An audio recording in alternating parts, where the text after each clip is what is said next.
What can you be the best in the world at? Life is a complex place. Complexity sometimes means confusion. It means we forget the big picture. What's our purpose? What are we chasing? What are we bringing to the world? What can you be the best in the world at? It's a little question I try and ask myself every day, because I know if I stay close to it, my decision will have far greater impact. There will be more meaning in life. See, it pushes away the things that are appealing in the short term, but really don't take us anywhere in the long term. Because one of the coolest aspects of human nature is our ability to illuminate what matters and, well, mitigate what doesn't. Helps us focus on what's important. We need to go to the grocery store. Well, we step out the front door paying attention to nothing but the task at hand, not the objects to our left or right. We don't know what colors the cars were that passed us by or the plants we walked by. We don't think about the blood pumping through our bodies, making it all possible as we walk to the car. We don't even see the car as its metallic components as it really is. We see it as our portal to a place that has the food. See, we are blind, but at the same time have this beautiful gift of vision. We see the path right to what's most important. So let's leverage that. And what I think we need to remember is to identify in our own lives what that means with regard to our purpose in the context of what we are becoming. See, every day I hear people talk about followers on social media, right? How do I get attention? How do I get noticed? How do I market myself or my brand to the world? How do I stand out? And every time I hear that, I always have this little internal reaction, like a voice saying, that's just so wrong. It's so backwards. You stand out by adding value to the world, by being good at what you do. It's that simple, really. And so look at it like this. We'll take a specific example. To worry about the marketing and the attention and the followers first is like worrying about the transportation of something you don't have yet or that's incomplete. It's like spending all your time worrying about the logistics of a cargo van and having no idea what that van is going to transport. Isn't the product the most important thing? And that's the question I ask myself when I'm caught up in something flashy or maybe out of line with my big picture.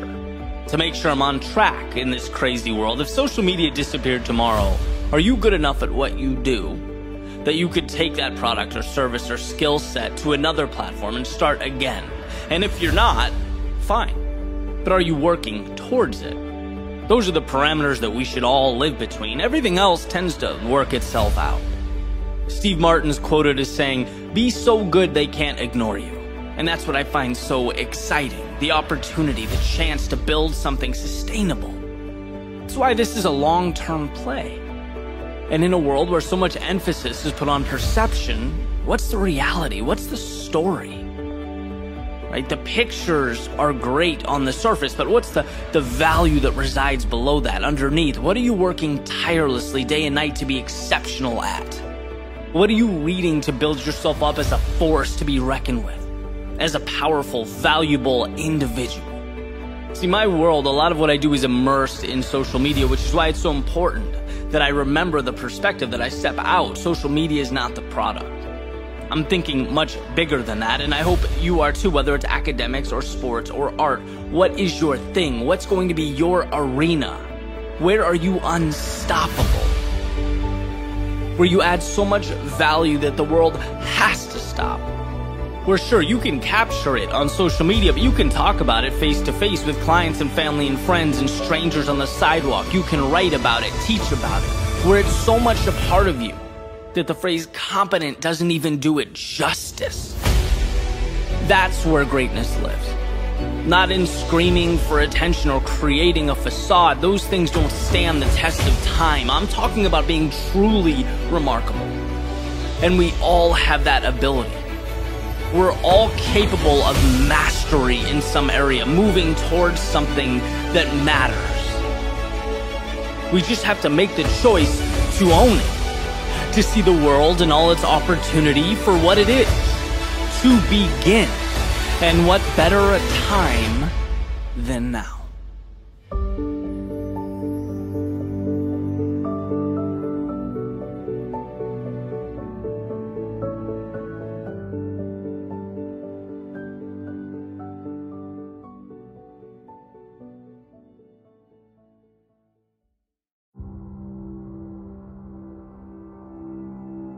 There are a few things you just can't learn from a textbook, that you have to live through, to see, to be fully entrenched in. Because here is a simple truth. This world is a tough place. Getting what you want, making the most of the time you have, requires that you put yourself in the position to succeed. It means you see a finish line before one exists. Look, no one's ever gonna call you and tell you how incredible your idea is. You can't build a business on potential or win a championship on promise. Results are binary. You either accomplished something or you simply did not. Right? That's it. That's what people see, the result. So that means every second, every step of the way from where you are right now until you cross the finish line depends on you and your thoughts. How you internalize failure, how you look at setbacks. When no one is around to pat you on the back or tell you how great you are, will you have enough self-belief to move forward? Because my friends, that's the hardest part. That's what no one talks about. Having the courage to wake up every single day of your life and know that you are building towards something incredible. You are creating a masterpiece from the ground up. And that means that when you're looking in the mirror, you believe in what's staring back at you. You see the unseen and you are willing to bring it to life. That is the foundation that you build greatness on. And it's a daily pursuit, creating milestones, designing the small wins that keep you going, that keep you moving, that get you past all those times you so desperately want to turn around, but know that for you, it simply isn't an option. That is not your reality. You have more waiting for you. And so you press on, cloaked in confidence, you move into the unknown, seeking the day the rest of the world looks up and calls you lucky. They'll look at what you built and say how fortunate you are, but they won't comprehend the 20-hour days, the focus, the ridicule for being different or obsessive or nonconformist. They won't know that self-belief trumped all of that. That it was everything. The word great is separate for a reason. It implies a specific set of beliefs and values. It means you saw light when most people saw darkness. It means you said yes when most people said no. You moved forward when the rest of the world turned around. Believe in your greatness. See it, live it. It is there, and you need to know that it's there. Because it will make all the difference. Your self-belief will define you.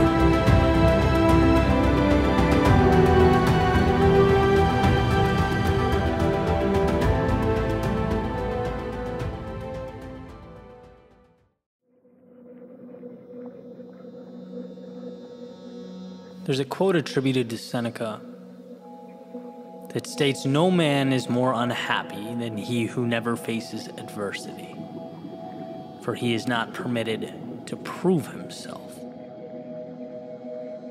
Meaning, it's in pursuing the difficult thing that we obtain meaning, recognition, that we prove ourselves.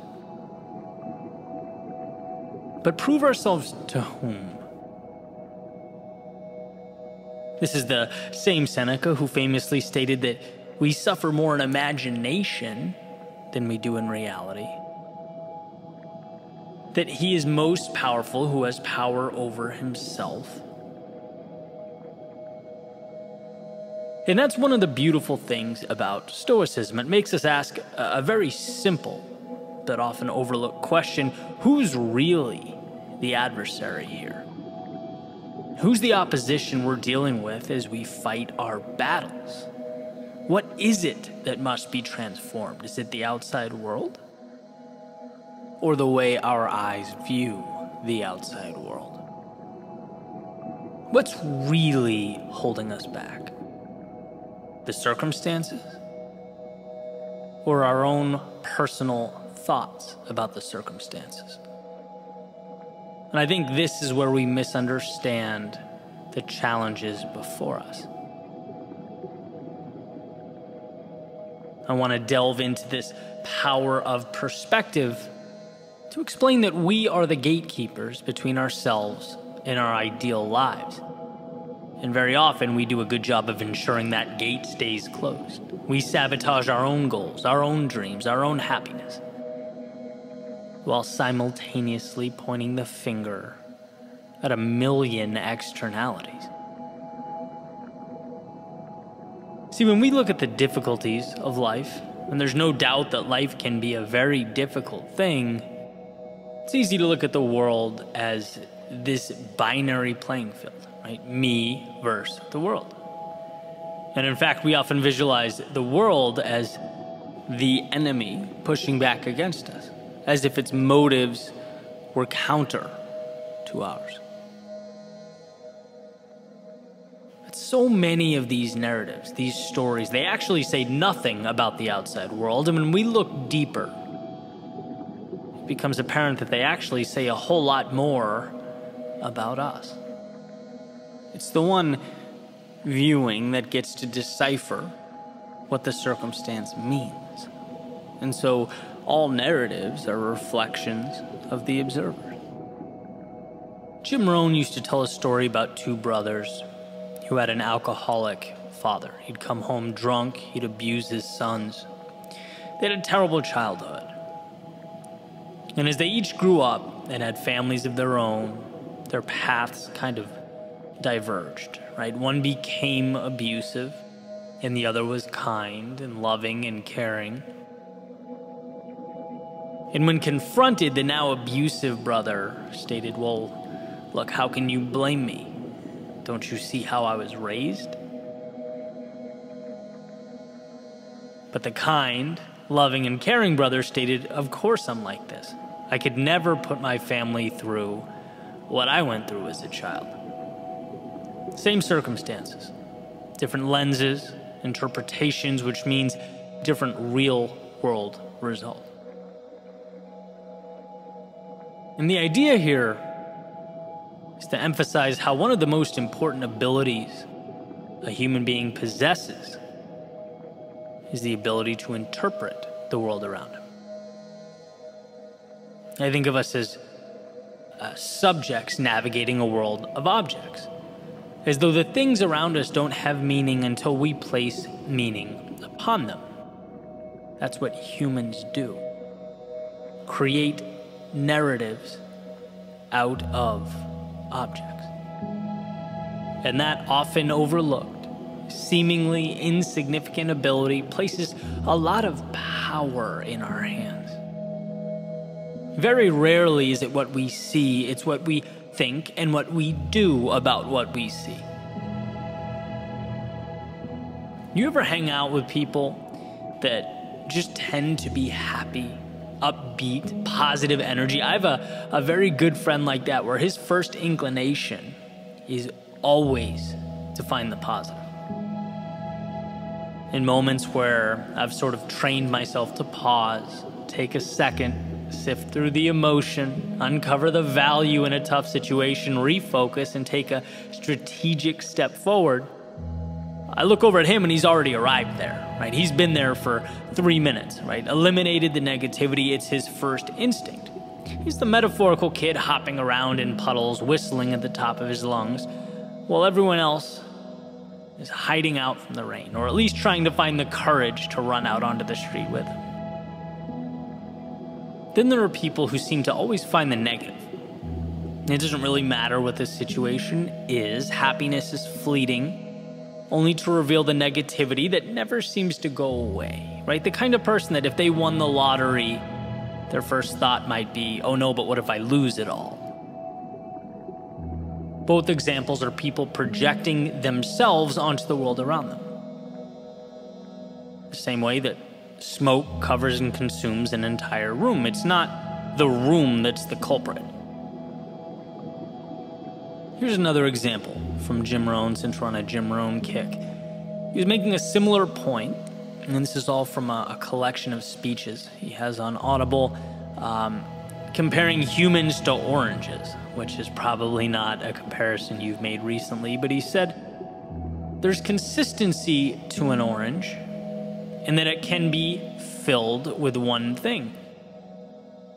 When you squeeze an orange juice is coming out. Period. It will never be apple juice or grapefruit juice. It will only emit what it has inside, which is orange juice. And well, here's the connection.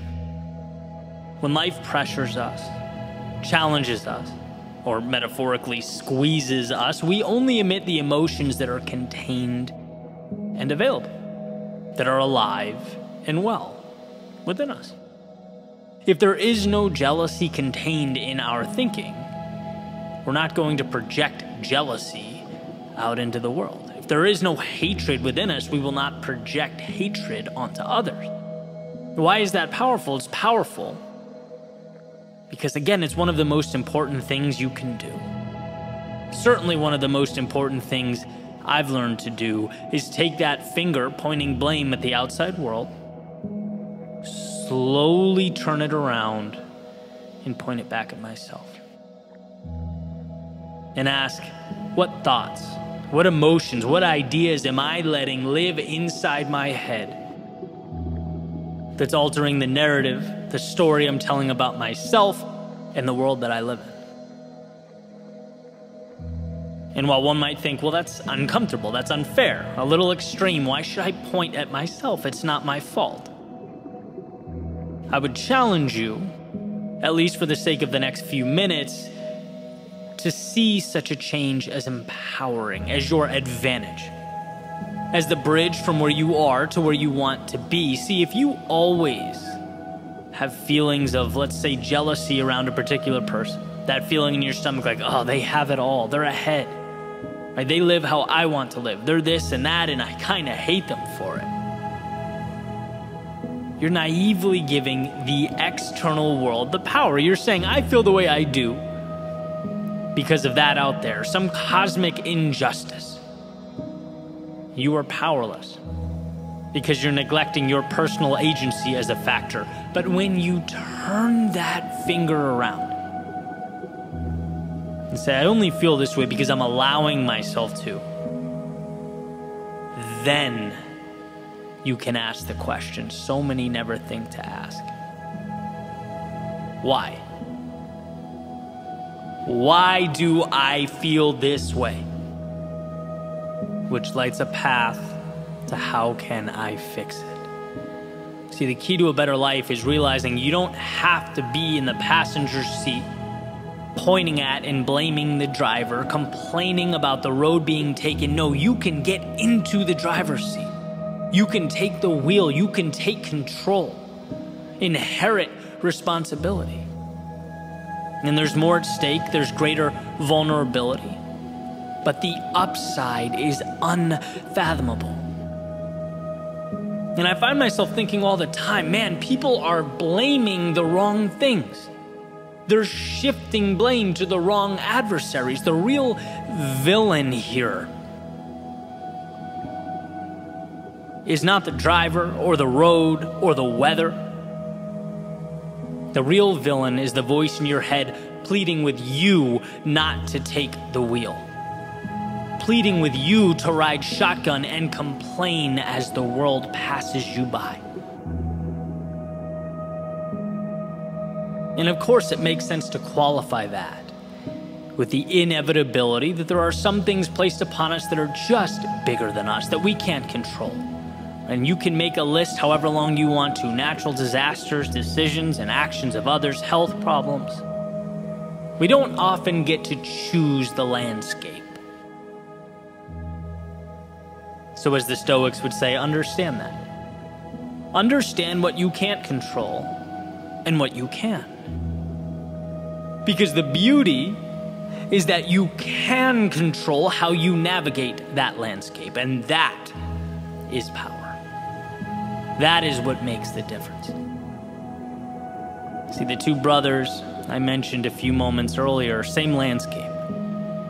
Different navigational tactics. Different view of what it all meant. One took the wheel and one did not.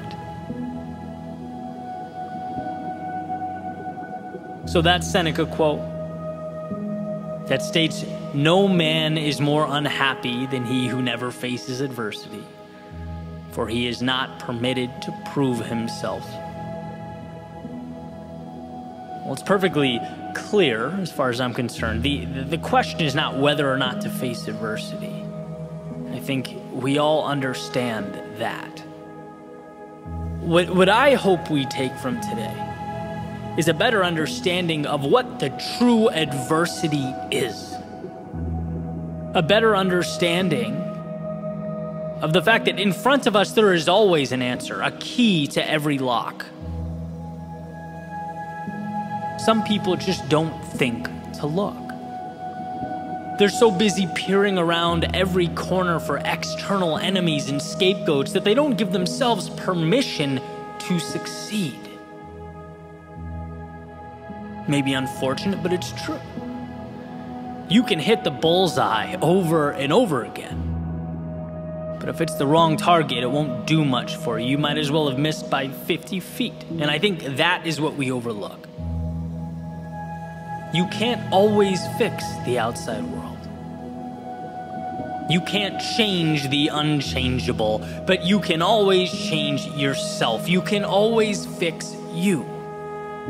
As Tolstoy said, everyone wants to change the world, but no one thinks of changing himself.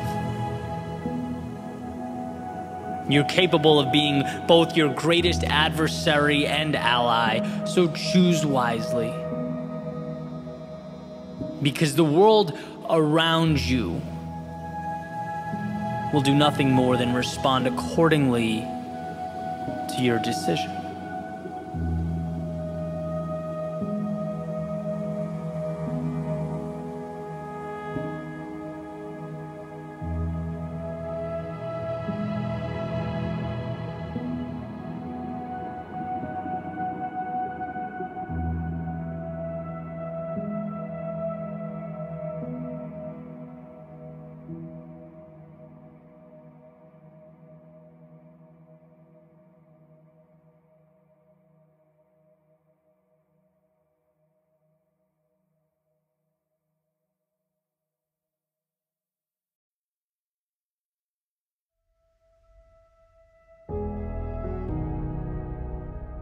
Nothing in life is as important as you think it is while you are thinking about it. This was written by the author of Thinking Fast and Slow, Daniel Kahneman. And what he's referring to is a cognitive bias known as the focusing illusion. Pretty basic idea. It means that we elevate the importance of things that we think about while ignoring other aspects of our lives. By thinking about something, it suddenly matters more to us. And while it's easy to interpret this disconnect between our thoughts and reality as alarming, there's also an opportunity here to use this to our advantage, right? To further become the captain of your ship. I've heard my entire life, think positive thoughts. We all have. But there's value in understanding why that's true. Right? Otherwise, it just feels like a meaningless ritual. So Kahneman talks about a study with college students where they were asked about their overall level of happiness, and then they were asked about their dating lives. And the answers they gave, there were really, there was no correlation between the two answers. But when the order of the questions were switched, when the students were asked about their dating lives first, and then their overall happiness, the correlation between the two answers increased. Right? The answer they gave about their overall happiness mirrored, however, they said their dating lives were, at least to a much greater extent. Why? Well, because dating became the variable or the framework that they used to measure their overall happiness, even though perhaps they didn't know it, right? But by focusing on it, it became more relevant. It bled into other aspects of life, right? You get what you focus on. It's that simple. And the truth is, as I mentioned earlier, nothing is as important as we think it is. Everything is magnified, kind of blown out of proportion in our minds. So the question is, why not use that as an advantage? Why not let that become our strength, realizing that if simply thinking about something can change the trajectory of how we view the world, it can be transformative to simply minimize the bad thoughts and focus on good ones. Have you ever thought about how delicate the line we walk between not caring enough and caring too much? For example, to feel like existence is pointless, right? Everything's bad, there's no reason to try. That makes it hard to get off the couch, right? Lacking that purpose. But then, on the entire other end of the spectrum, to feel like life is riding on every step, to feel like we're not allowed the flexibility or leeway to make mistakes. Life matters too much. That also severely limits how we live, just in a different way. And so I want to explore, how do we find that middle ground? How do we find that picture in our heads that puts us right where we need to be? The idea that, of course, today is important. Life is a beautiful opportunity to extract meaning from the world around you, to build something that matters. But it's also no checklist. It's no standardized test. No, it's more of a game. We shouldn't be walking around with the weight of the world on our shoulders because that doesn't help anyone. Let's face it, life is just not all that serious. As a good friend of mine, Steve, always says to me, we are sacks of meat on a rock floating through an infinite, ever-expanding universe, and nothing matters. I've heard him say that 1,000,000 times, right? Let's go, let's do it. Nothing matters. Let's make it happen. And I 100% get it. It's a check against the idea that the world will collapse if we screw up. That if we drop the ball, it's over. Kind of pointing to the fact that the only way to truly lose in life is to look back and realize we were too scared to live. And so in that context, absolutely, I'm on the nothing matters bandwagon. But here's the deal about this video or podcast episode, however you're consuming it. In a perfect world, it's a buffet, not a menu. It's an opportunity for you to think, to reflect, to pick and choose the pieces here that will help move you along. Because after all, we're all walking different paths.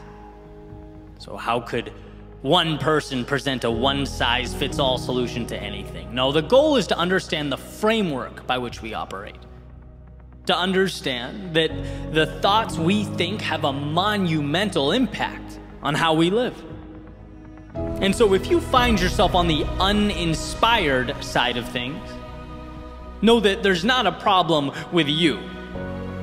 You just haven't found a path that lights you up.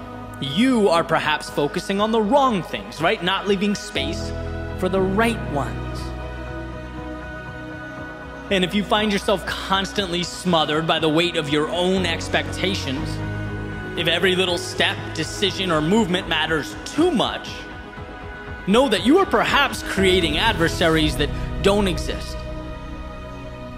That you are right where you need to be, but you have to let yourself live. Experience life. One of the most beautiful Viktor Frankl quotes I've ever heard. He says, ultimately, man should not ask what the meaning of life is, but rather he must recognize that it is he who is asked. There is so much power packed into this idea. It's like when you look around and see the outside world backing you into a corner, dictating to you how things should be. Remember that you don't take orders from the external world. You create the external world. When all you see is negative, when all you feel are reasons to turn back, when the good in life is hiding away, reach out and find the positive.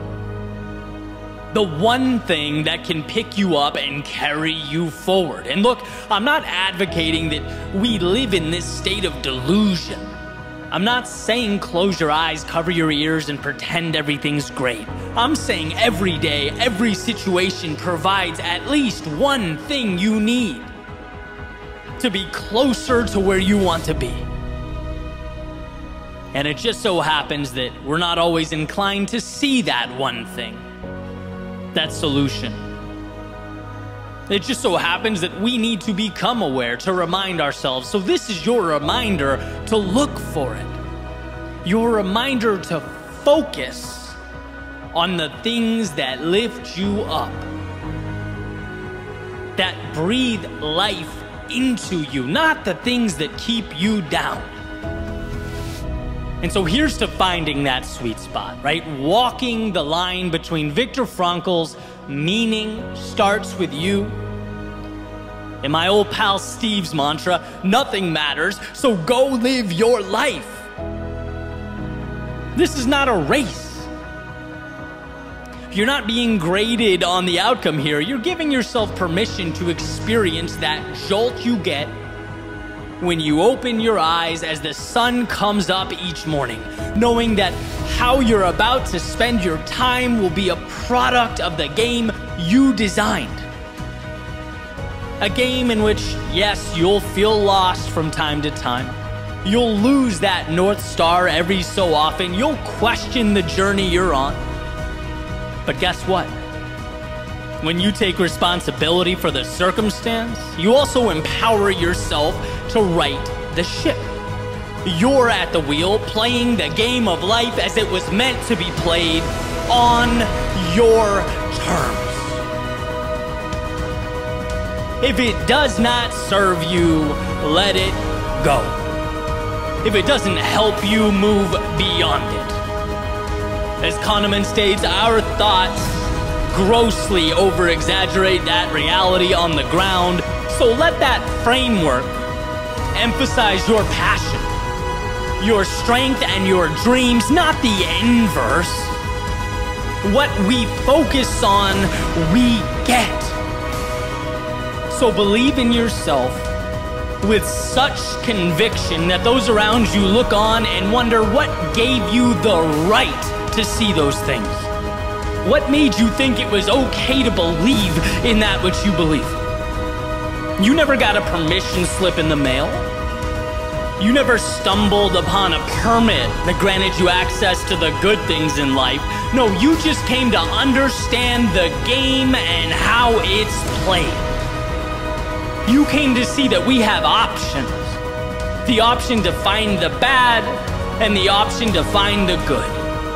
The choice to see why you can't and the choice to see why you will. That's what will separate you from both your past self and those looking on from afar. See, change is never a product of magic, as people seem to think. No, most often, it's taking on the challenge of seeing what is not yet there. Stepping into the arena with possibility, with the upside. So today, see it. Focus on it, lock it in, and don't let go. With everything you have, all that's within you, don't let go. For everything tomorrow can be, for everything you have always been, don't let go.